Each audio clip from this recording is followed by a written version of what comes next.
Welcome to Sunday School, Matthew 7:7. Ask, and it shall be given you. Seek, and ye shall find. Knock, and it shall be opened unto you. After the death of Ahab, his son Ahaziah reigned for only 2 years as king of Israel. He fell out of a window in his palace and was injured, so that he died. And as he had no son, his brother Jehoram became king in his place. The work of Elijah the prophet was now ended, and the Lord was about to take him up to heaven.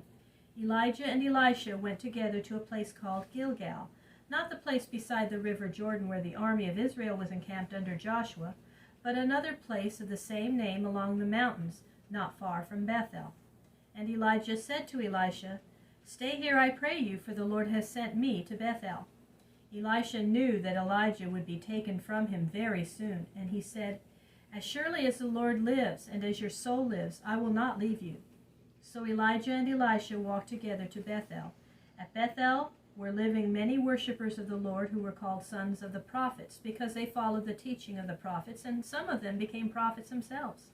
These men came to Elisha and said to him, "Do you know that the Lord will take away your master from you very soon?" And Elisha answered them, "Yes, I know it, but hold your peace, do not speak of it." And at Bethel Elijah said to Elisha again, "Elisha, stay here, for the Lord has sent me to Jericho." But Elisha answered him, "As surely as the Lord lives and as your soul lives, I will not leave you." So Elijah and Elisha walked together down the steep road from Bethel to Jericho. And at Jericho the followers of the prophets came to Elisha and said to him, "Do you know that the Lord will take your master away from you today?" And he answered them, "Yes, I know it, but hold your peace and say nothing." And Elijah said to him again, "Stay here at Jericho, I pray you, for the Lord has sent me to the river Jordan." But Elisha said to Elijah once more, "As surely as the Lord lives and as your soul lives, I will not leave you." So Elijah and Elisha walked from Jericho to the river Jordan, about 5 miles. About 50 men of the sons of the prophets who lived at Jericho followed them at a distance. When they came to the bank of Jordan, Elijah took his mantle and wrapped it together and struck the waters. Then the waters were divided on each side, and a path was made across the river, and the 2 prophets walked across on dry ground.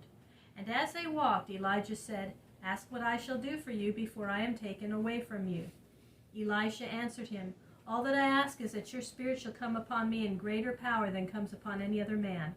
And Elijah said to him, "You have asked a great blessing, and if you see me when I am taken away, it shall come to you.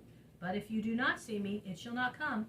As they still went on and talked, suddenly a chariot of fire and horses of fire came between them and parted them.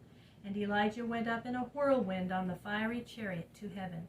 And Elisha saw him going up toward heaven, and he cried out, my father, the chariot of Israel and the horsemen thereof."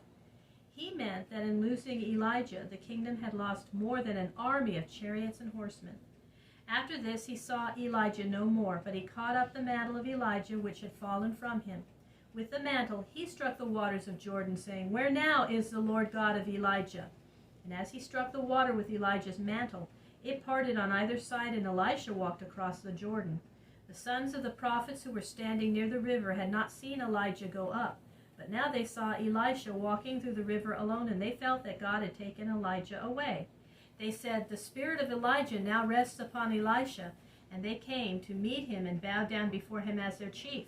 So Elijah was taken away, but Elisha stood in his place as the Lord's prophet.